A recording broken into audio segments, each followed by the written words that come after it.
માનવી સંન્યાસી બને છે ને જી ત્યારે રાગ અને વૈરાગ બેનાથી પર થઈ અને બિયોન્ડ અટેચમેન્ટ એન્ડ ડિટેચમેન્ટ.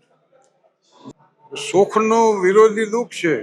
સુખ હોય તો દુઃખ આવે, દુઃખ હોય તો સુખ આવે, પણ આનંદનો કોઈ વિરોધી શબ્દ નથી. એટલે સુખ, રાગ અને વૈરાગ બંનેથી પર જ્યારે થઈ જાય માણસ, ત્યારે એ વિરક્ત બને છે ને વિરક્ત બને એ આનંદની ભૂમિકાએ પહોંચે. માનવી ખડખડાટ જ્યારે હસે છે ને ત્યારે વિચાર બંધ થઈ જાય. હસવું અને વિચારવું બે હારે કોઈથી બને નહીં. અને વિચાર જ ન હોય તો મન ક્યાંથી હોય? અમનની સ્થિતિ સર્જાય. એટલે humour is the entrance of meditation. અને એવું મેં માધવપ્રિય દાસજીના જીવનમાં જોયું.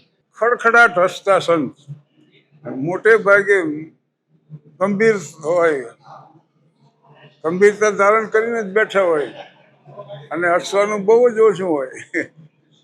પણ માધવપ્રિય દાસજીને ખડખડાટ હસતા જોયા. બાલ સ્વામી નહીં જોયા છે એ રીતે. એટલે એ બહુ મહત્વની વાત છે.